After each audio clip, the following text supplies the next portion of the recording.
Welcome to this introductory video on the Greek alphabet. This video is intended for my course in elementary Greek, which will acquaint students with an understanding of the Greek of the New Testament, also known to us as Koine Greek. And this is from a Greek word koine, meaning common. This was a type of Greek spoken beginning around the time of Alexander the Great's conquest of the Mediterranean world, and was a common style of Greek, hence the name, that could be spoken by any number of peoples around the Mediterranean, even those who were not mother tongue Greek speakers.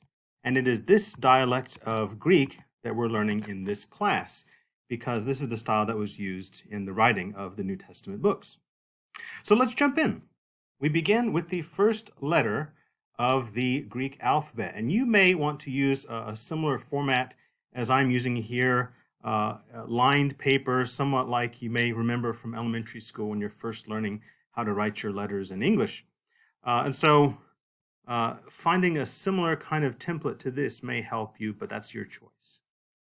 The first letter is very simple because, in fact, ultimately we get our letter A from it. But in Greek, this is the letter alpha.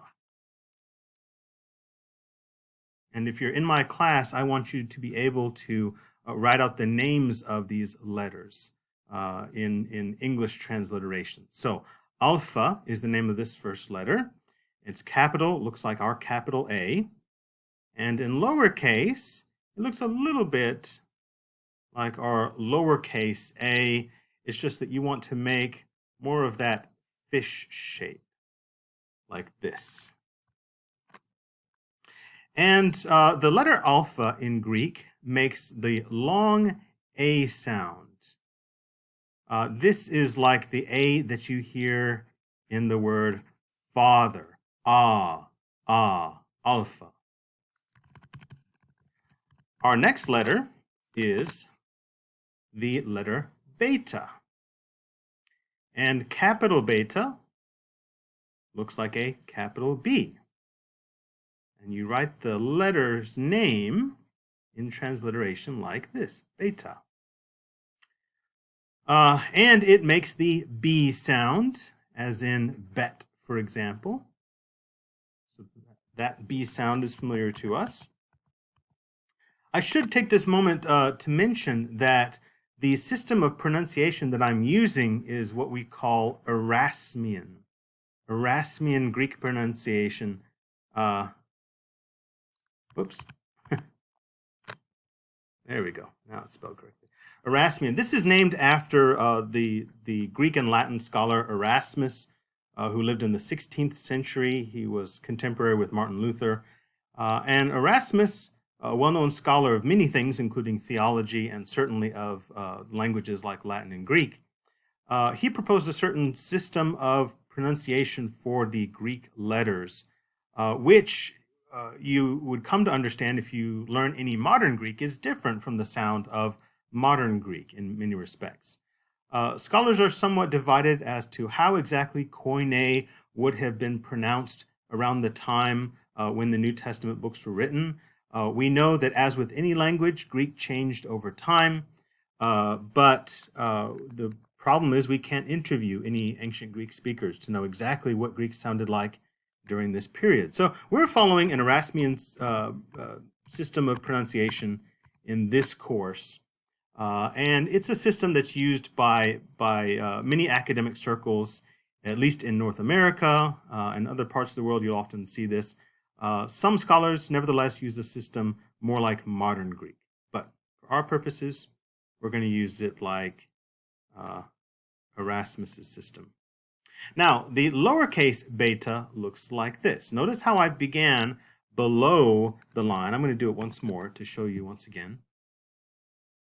Well below the line. And then I curve around 2 times. It ends up looking kind of like a capital B in some respects, but don't forget that line has to go beneath that defining line. And so that's lowercase beta.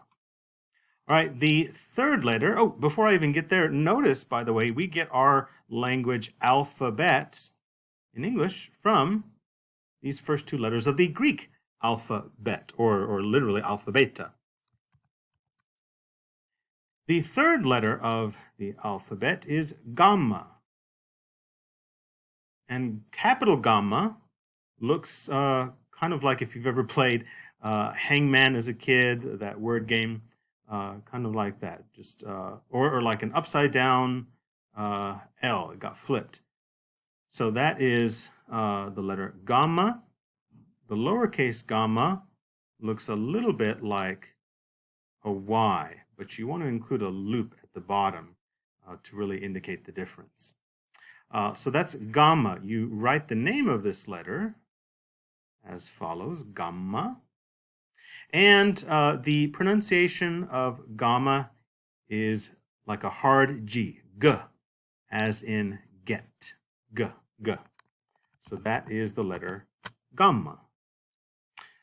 Now here, you'll notice the alphabet started in a manner that's familiar to us as English speakers, A, B, but by the time we get to the third letter, it's a little different already. You're going to find this throughout the Greek alphabet. Some parts of the letter order are going to be familiar to you from the English alphabet, but in places it will differ. I do want you, if you're a student in my class, to memorize the order of the Greek alphabet, as well as, of course, how to write the letters and to write their names, and also to reproduce what is their sound. But order does matter. So alpha, beta, gamma. The third letter of the Greek alphabet is delta. And I'm sure many of you have seen capital delta before. It looks like a triangle. Okay. Lowercase delta is written like this, kind of like a curvy D. Make sure that you have that curve there just to distinguish it from an English D. But it is pronounced like an English D. And again, the name is delta. Delta. If you've heard about, for example, things like the Nile Delta, the reason that that region of Egypt is given that name delta is that it is triangle shaped. So if you've ever wondered, now you know. All right, the third letter of the Greek alphabet is epsilon. And epsilon, capital Epsilon, looks like a capital E in English. And the name is as follows, Epsilon. And lowercase epsilon is written like a backwards 3, written little. Make sure that it falls between the halfway lines. Epsilon. The name Epsilon is actually meaningful in Greek. It basically means, psilon comes from this adjectival root meaning clipped or shortened. So it's a shortened E, shortened E. And this is very important for us because the sound of epsilon is not like a long E, but a short E, as in the word get, like that E, or pet, eh. So short E, that's the pronunciation of epsilon.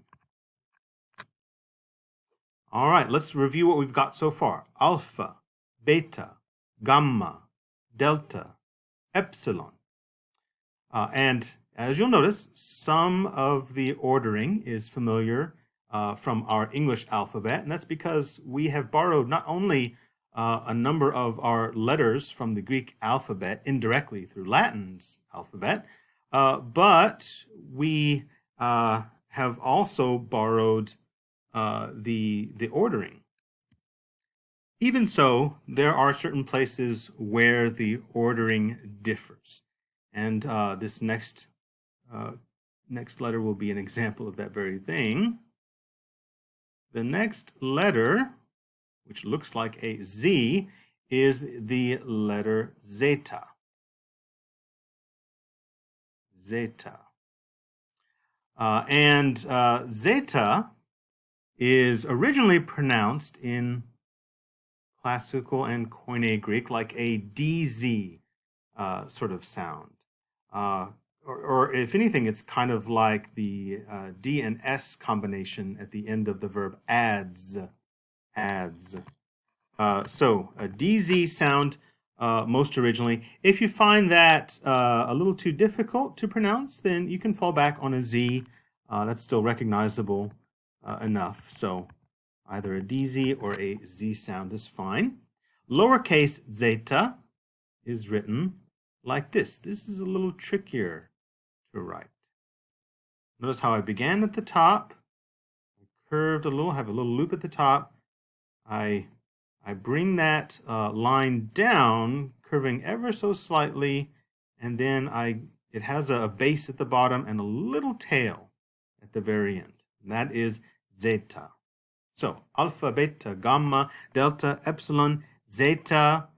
The next letter, I'm going to skip down here to the bottom, is eta. This is a vowel, but confusingly for many English speakers, the capital Eta, in fact, looks like a capital H, but it is not the H sound. As I said, this letter name is Eta. Eta. This is a long E sound, like in the word they.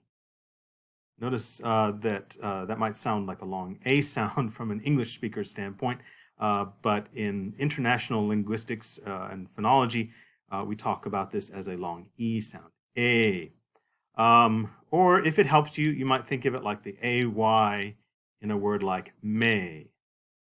Either way, it's this A sound. That's eta. You hear it in the name as well, eta. And lowercase eta is another curiosity because it looks like somewhat like a lowercase n. But in fact, this as well is pronounced A. It is not pronounced like an N. I do want to point out that though this looks somewhat like a lowercase n, there is a noticeable difference. On the right side, that leg descends well below the base line. So make sure you have that descending tail to indicate that this is an eta and not a lowercase n.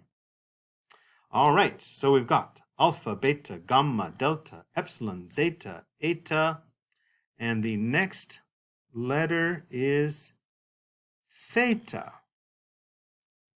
Theta looks kind of like an O with a little line in the middle of it. You'll see slight variations on how people write the capital theta. Some might even put these little details in there. Some people will even connect the line all the way across. Any of these variations, honestly, is fine. You'll see them represented in different people's writings. But something along these lines is what we're looking for a capital theta. Theta, this is how you write its name, theta. And theta is a TH sound, whereas in English we need two letters to indicate this pronunciation, TH. In Greek, you just need the one letter, theta. Now, I do want to point out, it is a TH sound, but it's like the TH in think, or thing. That is to say, it's a TH that is voiceless. Your vocal cords are not vibrating when you say this sound. Think, thing. This is distinct from the TH in a word like they. Notice if you hold your hand to your throat as you pronounce this word they, you will feel your vocal cords vibrating. So it is not this kind of TH sound at all, but it's like the TH in think. That's theta. That's how you write the capital theta. Lowercase theta is just a little bit trickier. You start on the left here with a little line, and then you bring that in to a narrow and angled oval, and then you come back around. You don't necessarily connect on the other side when you bring that final curve around. And so this is how many people write a lowercase theta. Notice how the shape of it looks similar enough to a capital theta, but we distinguish it in writing. It's a little loopier, a little more fanciful than the capital theta. All right, so let's review again. Alpha, beta, gamma, delta, epsilon, zeta, eta, theta. The next letter of the Greek alphabet is iota. And we get our letter I ultimately from this letter from the Greek alphabet. Iota. And iota is pronounced like a long I, as in the word machine. Machine. Some prefer to refer to this like a double E sound. E, as in meat. But otherwise, we talk about it as a long I sound. Machine. E, E. Lowercase iota. Let me get rid of this first. Lowercase iota also looks somewhat like our lowercase I, but there are some noticeable differences. For one thing, notice how I curve over to the right. I give it a little foot. It's almost like an upside down candy cane, if you want to think of it that way. The little foot going off to the right. And another major difference is that there is no dot in iota. So do your best not to put a little dot over the iota. It will be tempting, especially as you are first beginning to learn the Greek alphabet. But make sure you keep that distinction in mind. So there are no dots to indicate the lowercase iota. That is what it looks like. So eta, theta, iota. The next letter of the Greek alphabet is kappa. And it looks like a capital K, kappa. And kappa makes the hard K sound, as in kick. So nothing too difficult there. Lowercase kappa is, you can think of it as friendly or frustrating, depends on you. Friendly because you don't have to learn another form. It's identical, really, to the capital Kappa. It's just that it is written in miniature. It's written at half the height of the capital letter Kappa. But I say that it could be frustrating to some because some of you might be inclined to write it like a lowercase k. Please don't do that. We want to keep it short, just like you're seeing here. All right, so iota, kappa. The next letter of the Greek alphabet is lambda. And a capital lambda is written like a triangle that's not quite complete. Here's how you write the name of it, lambda. Yeah, so if that helps, you can think of, or you can think of it like a tent in shape, lambda. The pronunciation of lambda, very simple. It is an L sound, L as in lion. Lowercase lambda is a little trickier to write. You begin at the top. Oh, I didn't do that very well. I'm going to start over. Begin at the top and with a gentle curve going down to the right. And then you give it a little leg to stand on off to the left here. It almost looks like a giraffe in some respects. So that's a lowercase lambda. That's how you write that. Okay. The next letter of the Greek alphabet is mu. And mu, capital mu, whoops. I made a mistake there toward the end. Whoa. I'm going to try this once again. My pen doesn't want to work for me. There we go. Capital mu, and this is how you write the name, just mu, mu. Capital mu looks like a capital M. The sound of this letter is just simple M sound, as in mayor. Lowercase mu is a little trickier. You begin below the line, and you come up at a curve, and then you create like a U shape, and then come down again. Notice how it has some similarities to our M in English, but it is also different enough to merit our attention. So make sure you have that long tail where you begin on the left side to distinguish that from our M, our letter M, mu. Notice, by the way, that the letter ordering is becoming a little more recognizable. I say this again just to help you as you are memorizing the Greek alphabet for the first time. So pay attention to those places where you can relate it to the alphabet you know already. Iota, I should say. Iota is the letter from the Greek alphabet that gives us the letter I. Also, indirectly and over time, it gave us the letter J. So you can almost think of iota as both the letters I and J. And then think about the order of our alphabet, I, J, K, L, M. So we're back once again into an order that's familiar, even if the letter names are different and some of their shapes are different. All right, the next letter of the Greek alphabet then will not surprise us. It is the letter nu, and what do you know? It is the N sound. So here's the name, nu, and like I said, it makes the sound N, as in nice, N, nu.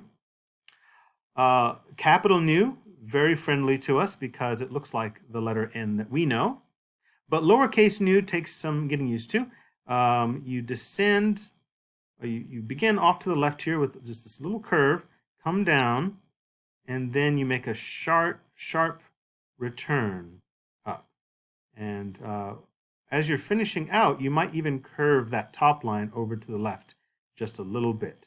It looks kind of like a very fanciful, maybe even cursive V. Just be sure that you don't confuse this. This does not make the V sound in Greek. This is your lowercase nu, and it makes the N sound. All right, so these are the first letters of the Greek alphabet. There are going to be 24 in all. Now we're going to jump to the next section of the Greek alphabet. So I'm going to erase what we have so far. All right, so don't forget, we left off with nu, but for the sake of space, we have to begin with a fresh page here.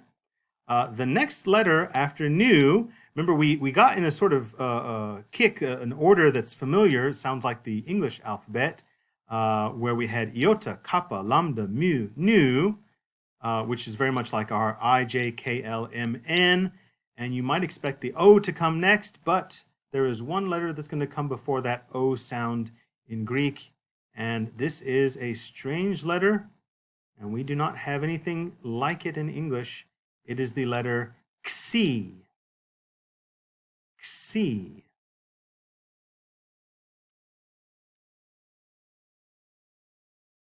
This is what the capital Xi looks like. You have one long horizontal line on top, one long, equally long horizontal line on bottom. They're parallel to each other. And then in the middle, also parallel, is another line, but it is much shorter than the other two outside lines. And that is your Xi. Some people might accentuate it with little stylistic markings like this. Sometimes you'll see that, or maybe even like this. Those hardly matter, though. The basic shape are simply these three lines like you see here. And the letter name is written this way, X-I, Xi. And it sounds like an X, as in the word axe. You could also think of this letter pronunciation like the two letters in English, K-S. Either way, though, whether you're thinking about this as K-S or like our letter X, the interesting thing about Xi, the Greek letter, is that it can be used in any part of the Greek word, even at the beginning of a word. And that's one distinction between this letter and the English use of the letter X. We can't really begin words in English with X, at least not with the X sound. So even when you have a word like X-ray, you have to say it X, not X-ray. So anyway, that's the letter Xi, capital. Lowercase Xi is another tricky one. So get ready for this. You have a loop at the top, like you had with Zeta. And then you have two little loops that you make. It's somewhat like a backwards 3. And it has the base here. And then at the bottom, you give it a little tail, just like you did for Zeta. So it has some similarities with Zeta, but you don't want to confuse the two. Let me write it one more time just to help you get used to this one. So that's lowercase Xi. Like I said, it just makes the KS kind of sound, or X sound. X. All right, then the next letter is like the O that we were expecting after that N sound. And in Greek, this letter's name is Omicron. Omicron. And thankfully, for once, it looks like our letter O, and even the lowercase looks like our letter O. But you don't necessarily want to pronounce this like that long O we're used to, O, but like what we call a short O. In fact, even the name Omicron in Greek is meaningful. Notice how within this word's name you have this little element micro, which should sound familiar by way of any number of Greek loanwords that we have, like microbiology, the study of small life, micro. That's a Greek word, in fact. Mikron is just a fuller adjectival form. So this is the Greek way of saying this is a small o. And so this short o sound, omicron, is like the short o sound in got or pot, ah. Notice it's not o, but ah. That might be a little tricky at first, but we'll have plenty of practice in class, and before long, I think you'll have no trouble hearing the difference in this short O sound, omicron. All right, so nu, Xi, omicron. Then we have P, the P sound. Now, I'm sure all of you have been introduced to the lowercase version of P, and you've probably learned it as the anglicized pi. That should be very familiar, that lowercase p. But notice how I'm saying p, that is conjuring up the more natural sounding Greek pronunciation of this letter. So we have to remember that any number of Greek letters have been used in modern English-speaking circles, especially when it comes to math and the sciences, but they are not always pronounced the way that they would have been in the ancient world. So, P, this is the name of this one. It's pronounced like the letter P, so no issues there. But the biggest hurdle, perhaps, is not the lowercase letter, but just memorizing that capital P, which thankfully has some similarities. Both of them look kind of like tables with legs. It's just that the uppercase P is not as curvy and fanciful. All right, so Omicron. P, the next letter is Rho. This one gets confusing because, if anything, this one looks like the English letter P. And you write it this way in transliteration, the name Rho. Lowercase rho even looks like a lowercase p. It's curvier. Notice how I did that, just a smooth curve. And so don't be confused. It looks like a P, but it in fact is pronounced like an R. Technically speaking, rho was originally pronounced like a tapped or flapped R. These are linguistic terms. If it makes it easier for you, you can think of it like the R in Spanish. Ra, ra. For some of you, especially if you've had Spanish, that may come rather easily. But for others, that may prove a little difficult. If you find it too difficult, don't sweat it. Just do the best approximation of that r sound you can, r sound. And at the beginning of words, ro even had a little breathiness, some aspiration, we call it. And that's why even the name is written with an H inserted, ro. You'll see this, for example, in borrowed words like rhododendron in English. This is borrowed from Greek ultimately, from two words in Greek, rhodo coming from the Greek word for rose and dendron for tree, a rose-like tree. So that's rho. The next letter is sigma. And here again, I'm sure a number of you have run into this letter, at least in math. Sigma, written out this way, the name, sigma. And sigma simply makes the S sound. No issues there. Capital sigma, again, if this were the first time that you're being introduced to it, it might come as a little bit of a challenge. Some people say it looks kind of like a capital E or some very strange backwards 3. But again, I imagine many of you have run into this in math classes. Lowercase sigma is a little trickier. You begin to the right at the midway point, and then you make a circle, curve back around. I say it looks kind of like Astro Boy with his lick of hair going up. But there you go. So sigma looks a little bit like an O, but don't forget that it has that line off to the right. And really, that's where you should begin. Off to the right side, curve around like that. Sigma.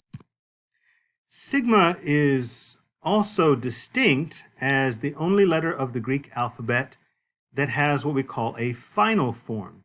That is to say, if sigma is the last letter in a word in Greek, it will not look like this lowercase sigma that we just learned, but like this.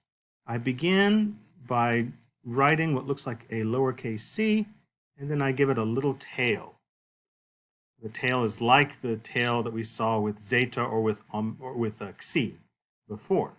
So that is a final sigma that we just dealt with there. And again, you should only expect to see that sigma if it is at the end of a word in Greek. There are many words in Greek that end with sigma, so you will need to learn and produce this letter as well as the others.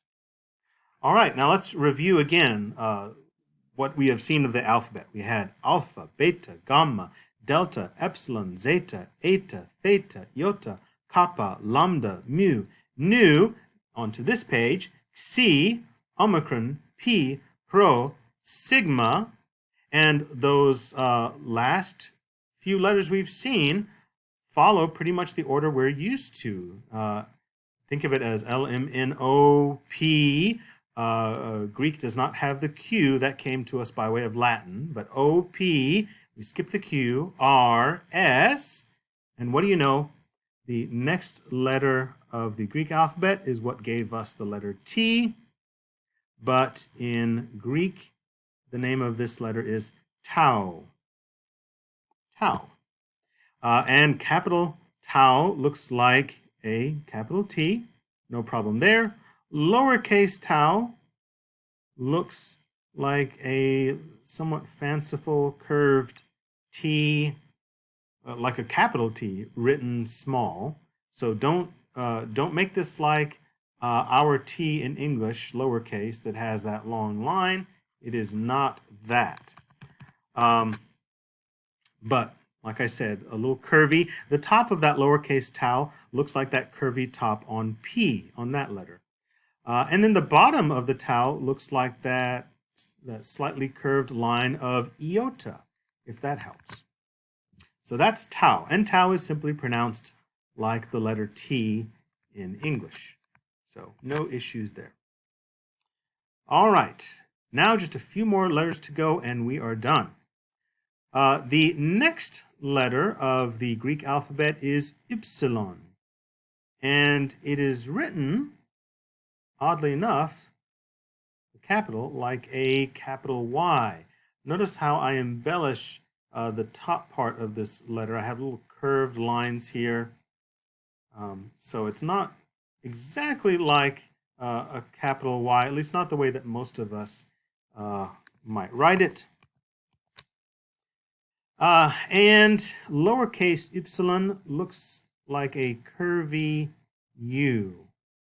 In some respects, it looks a little bit like the lowercase nu, if you recall. Lowercase nu looked like this. It was sharper, and lowercase epsilon is much more rounded at the bottom to distinguish it. Do make sure that you have that little lip over to the left side of your lowercase epsilon to distinguish it from an English U. And you write the name this way, Upsilon. If that psilon part looks familiar, you may recall we had that in the name Epsilon, where I told you that its meaning is like saying shortened or clipped, abbreviated. And so this is basically abbreviated U sound. Although it's not really like the U sound, as we might imagine. It is more like, if you know any German, it is like the U umlaut sound, Ü. For some of you, if not for all of you, this may be the first time you've heard about this kind of sound. And it can be one of the trickier ones for native English speakers to learn, but it's not impossible. Think of it this way. Think of how you would set your mouth if you were saying the long I, or if you prefer the double E sound, E, okay? So try to say that for a moment on your own, E. Now keep your tongue and your mouth in the same position, E, and I want you to make just this one change. I want you to curl your lips, E, U, U. So notice my tongue is staying in the same position, but now my lips are rounded, E, U, U. And so in some respects, you may hear that it sounds somewhat like the letter U in English, or for some people it even comes across sounding like a double O somewhat, but it's not quite. It's a little sharper than that, and so that's a distinction that I want to encourage you to try to make as best you can. All right, that's enough on Epsilon. Next, we have the letter Phi. And a capital Phi looks like this. We have what looks like an O shape that is bisected by what looks like a capital I. And this is the letter Phi. And this one, perhaps you've run into this before. Lowercase phi looks like this. Somewhat the same shape, but a little fancier. Notice I begin with this tail here, right in the center. I curve around, almost making a complete circle, but not quite. And then I dip down, and I give it this long tail that descends below the base where most letters terminate. So make sure you have that long tail down, and that's a lowercase phi. And phi, pretty simple sound. It's like the combination of the letters PH in English, like in the word philosophy, which is actually a word of Greek origin anyway, or like the English letter F. So very simple. That's the Greek letter phi. All right, let's review again. We have Omicron, Pi, Rho, Sigma, Tau, Upsilon, Phi. The next letter is Chi.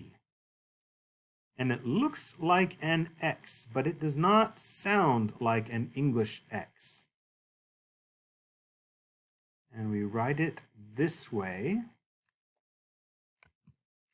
And lowercase chi looks like a stretched out X of sorts. I begin by making this somewhat curved line, and I have that little hook on the left side, and then a perfectly straight line that cuts across it. Let me write that again for you. That was not necessarily the best example. Yeah, that's better. Yeah, there's a lowercase chi. Notice how I'm saying that sound. It's not chi, like you might think when you look at the letter name with English letters, but chi. This is like the German ch, if any of you have learned any German, like the ch in the name Bach, or like the German pronoun ich, or I. It's like that kind of ch. Or you might think of it like the Scottish ch, like you hear in loch, loch. So loch, bach, ich, that kind of sound. It is essentially a velar fricative, we say in linguistic language. That may not be very meaningful to you, but you can compare it to those sounds if you're familiar with any of those. All right, so that's the letter chi. So Upsilon, phi, chi. The next letter is psi. Psi is a fun one. The capital looks like a trident. Has the three prongs at the top. And the lowercase is very similar, but once again, curved, more curvy than anything. Let me try that again. Oh, there we go. Like that. Almost like an Epsilon that has been bisected by that vertical line. Just make sure that that vertical line goes all the way down, well below that base line. So that's another letter that goes well below. And the name, like I said, is psi, and it makes the PS sound, as in the English word apps, apps. The key thing here being that we are not accustomed in English to beginning our words with the PS sound.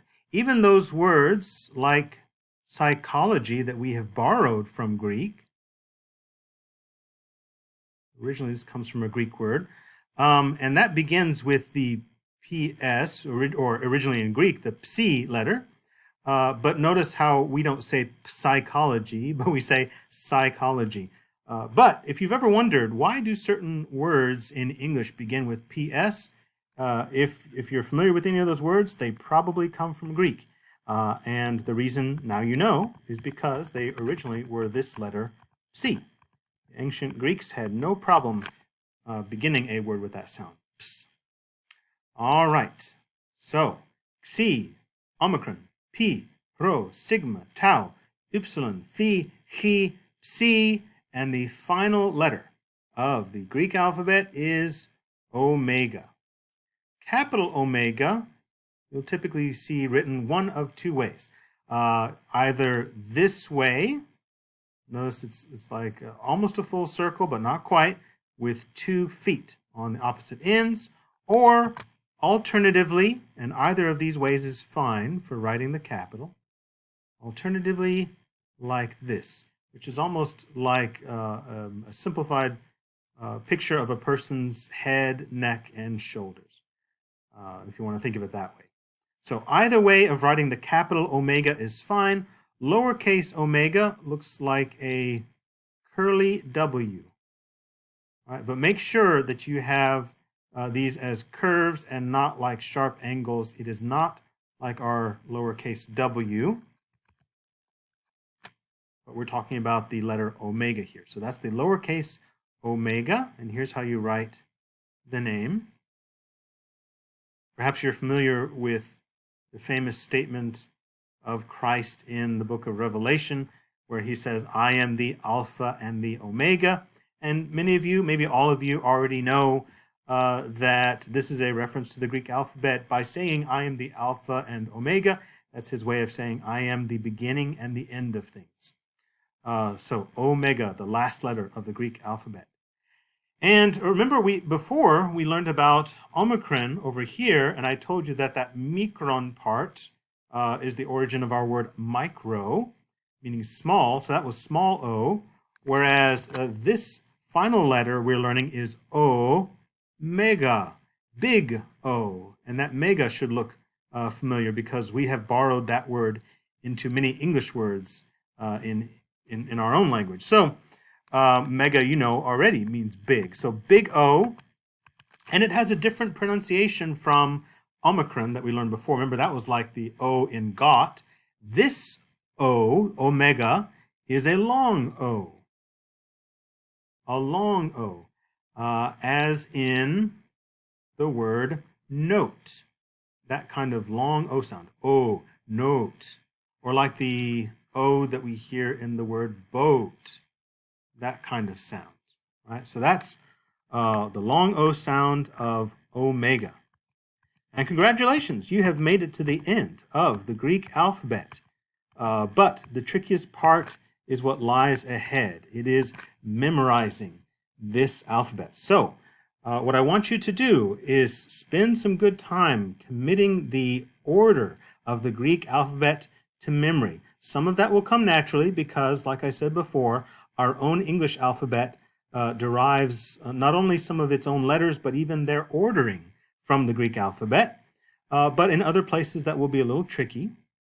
But do your best to reproduce this from memory on a blank sheet of paper.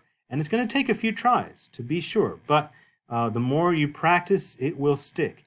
And there is no way to really get into the rest of the Greek language without committing this alphabet to memory. So memorize the order. Memorize both the names of the letters as well as their forms, their shapes. How do you write them? Both the capital and lowercase. And don't forget when you come to Sigma that you want to remember that there are two forms of the lowercase sigma. The second of those two forms is the final form, if it's at the end of a word. So you need to know those as well. And then be able to reproduce the sounds. What sounds do each of these letters of the Greek alphabet make? And if you want, you can say, for example, alpha makes the long A sound as in father, or simply say A as in father. And that shows me that you know the particular kind of A sound that alpha makes. Alpha does not make some of the A sounds like we're used to in English, and so you want to make those distinctions as well. Just like with Omicron, Omicron, remember, is not the long O sound, but the short ah, like in pot or got. Okay, well, enough from me on that. I wish you the best success in your continued studies of the ancient Greek language.